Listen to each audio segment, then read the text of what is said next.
بسم الله الرحمن الرحيم الحمد لله رب العالمين والصلاة والسلام على أشرف الأنبياء والمرسلين سيدنا ونبينا وحبيبنا وشفيعنا مولانا محمد وعلى آله وصحبه أجمعين اما بعد. بزرگان محترم، بھائیوں اور دوستوں، اس وقت ہجری سال کے آغاز اور افتتاح میں محرم الحرام کے مہینے کے اندر خاص طور سے آج کا دن جو 10 محرم کا دن جسے عاشورہ محرم کہا جاتا ہے، بڑی اہمیت کا دن شمار کیا گیا ہے. اور یہ اس کی اہمیت صرف اس امت کی تعلق سے نہیں ہے، بلکہ سابقہ جو امتیں گزری تھی، خصوصاً سیدنا موسیٰ علیہ السلام سے لے کر ان کے بعد جتنی بھی قومیں آئیں، ان سب کے لیے یہ دن بڑا مبارک اور بڑا بابرکت تصور کیا جاتا تھا. اس مبارک دن کے اندر تاریخ کے عظیم ترین واقعات جو پیش آئے، اور بعض چیزیں جن کے تعلق سے بہت سی باتیں مشہور ہیں، لیکن اس میں سب سے اہم ترین جو واقعہ اس مبارک دن کے اندر پیش آیا تھا، اور جس کی وجہ سے سیدنا موسیٰ علیہ السلام بھی اس دن روزہ رکھا کرتے تھے. بعد میں اللہ کے نبی صلی اللہ علیہ وسلم نے جب مدینہ طیبہ ہجرت فرمائی، تو ہجرت فرمانے کے بعد جب یہودیوں کو روزہ رکھتے ہوئے دیکھا، تو آپ نے یہ کہہ کر کہ موسیٰ کے شکر گزار تم سے زیادہ ہم ہیں، ان کے لیے شکر کے اور جو کامیابی انہیں ملی تھی اس پر شکریہ کہ تم سے کہیں زیادہ میں حقدار ہوں. پھر اللہ کے نبی صلی اللہ علیہ وسلم نے اس مبارک دن کا روزہ رکھا، روزے کا حکم بھی دیا اور اس روزے کی فضیلت بھی بتلائی. احتسب علی اللہ ان یکفر السنۃ الماضیہ، اللہ سے امید ہے کہ مجھے اللہ تعالیٰ اس ایک دن کے روزے کے بدلے سال گزشتہ کے گناہوں کو بخش دے. اس کا مطلب یہ ہے کہ لوگوں کے لیے آغاز کا حکم دیا جا رہا ہے اور ابتدا کا حکم دیا جا رہا ہے.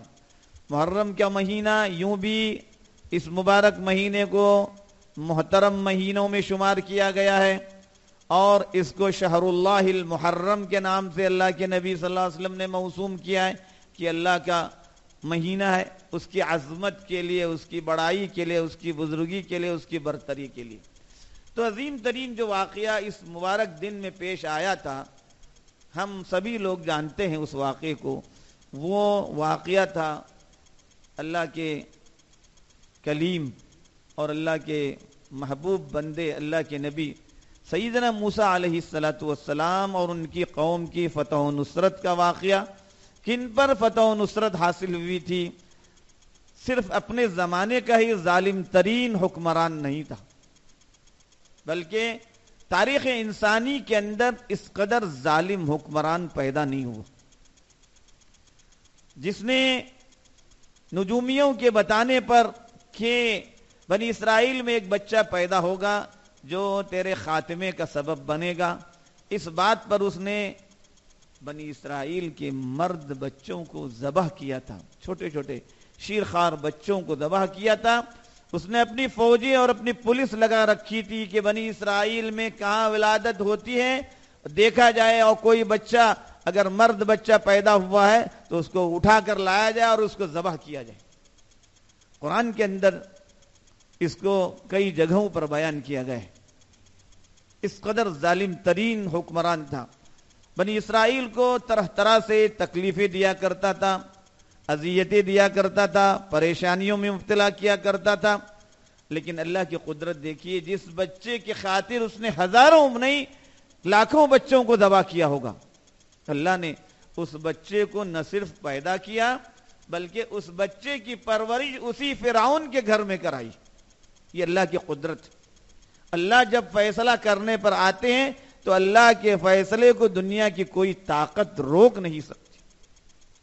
یہ اس کے اندر یہ درس اور یہ عبرت اور یہ نصیحت ہم لوگوں کے لیے کہ اللہ کا جب فیصلہ ہو گیا، اللہ کے فیصلے کے سامنے کسی کی نہیں چلتی.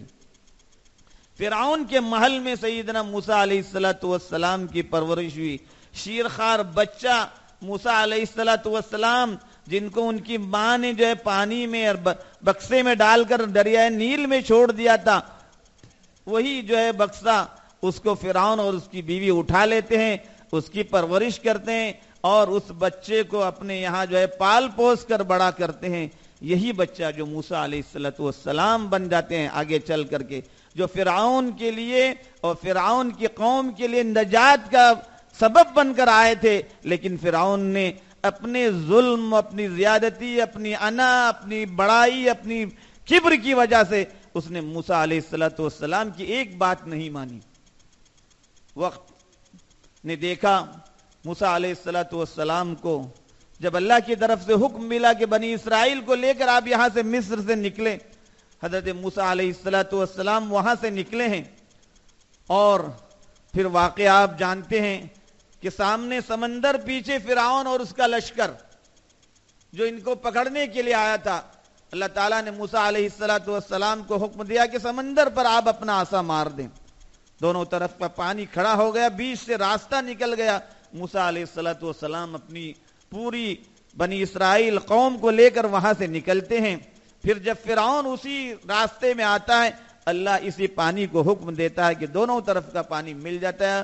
فرعون غرق ہو جاتا ہے اور اس کی پوری فوج غرق ہو جاتی ہے. موسیٰ علیہ السلام کے سامنے وہ گڑگڑانے لگتا ہے، معافی مانگنے لگتا ہے. اللہ تعالیٰ فرماتا ہے الیوم، آج فقد عصیت من قبل، اس سے پہلے تم نافرمانی کر چکا تھا، تجھے طرح طرح سے سمجھایا گیا تھا، بتایا گیا تھا، اللہ کی بڑائی بتائی گئی تھی، اللہ کی عظمت و کبریائی تیرے سامنے بیان کی جا چکی تھی. لیکن جب تو نے نہیں مانا، اب تو تیری توبہ قبول نہیں ہے.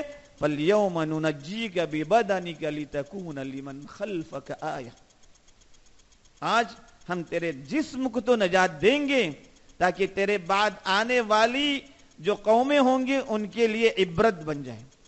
آج بھی اس کی ممی مصر کے عجائب گھروں کے اندر رکھی ہوئی ہے اور اس طرح سے اپنے وقت کے ظالم ترین حکمران کو، بلکہ دنیا کے ظالم ترین، تاریخ کے ظالم ترین حکمران کو اللہ تبارک و تعالی نے چند لمحوں کے اندر اس کی پوری فوج کے ساتھ تباہ و برباد کر دیا.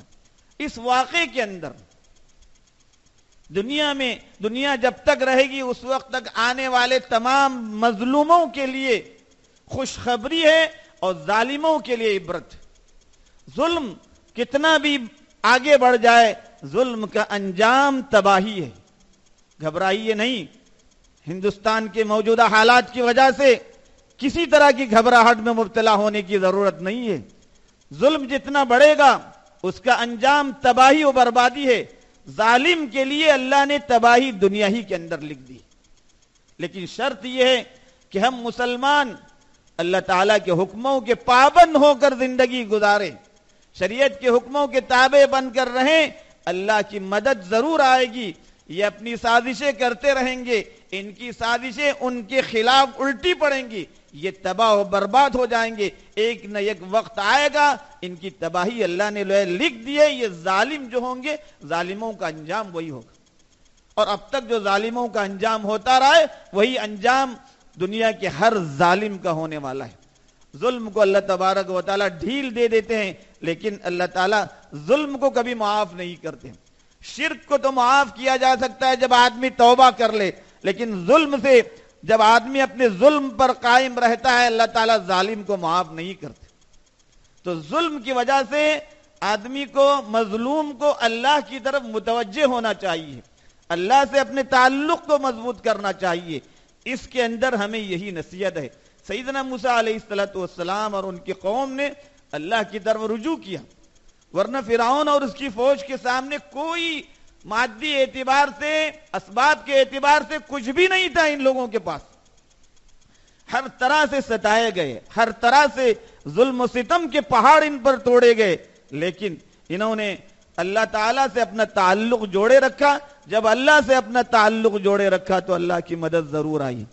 اسی مبارک دن کے اندر اسلامی تاریخ کے تعلق سے ایک عجیب و غریب واقعہ پیش آیا. ہم اور آپ اچھی طرح سے جانتے ہیں، جس واقعے نے امت مسلمہ کو دو فرقوں میں تقسیم کر دیا، شیعت اور اہل سنت میں۔ اللہ کے نبی سرکار دو عالم سید الانبیاء خاتم النبیین محمد الرسول اللہ صلی اللہ علیہ وآلہ وسلم کے چہیتے اور لاڈلے اور پیارے جگر کے ٹکڑے نواسے سیدنا حسین رضی اللہ عنہ، جو آپ کی دختر حضرت فاطمہ کے صاحبزادے تھے۔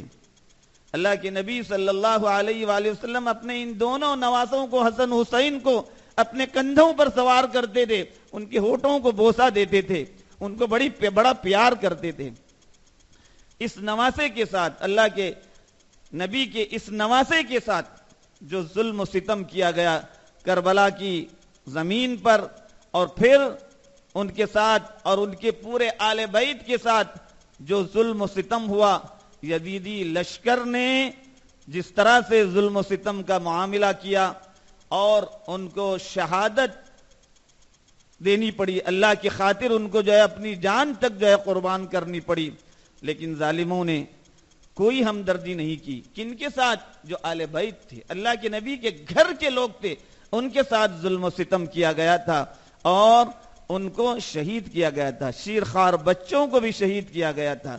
سیدنا حسین رضی اللہ عنہ اس وقت جس کے مقابل میں کھڑے تھے، باطل پھیل رہا تھا، اس باطل پر روک لگانے کے لیے اور اس باطل کو روکنے کے لیے سیدنا حسین رضی اللہ عنہ سامنے آئے تھے، لیکن جن ظالموں نے آپ کے ساتھ یہ معاملہ کیا تھا اور جن لوگوں نے اللہ کے نبی کے نواسے کے ساتھ یہ غلط سلوک کیا تھا، وہ باطل پر تھے، وہ حق پر نہیں تھے۔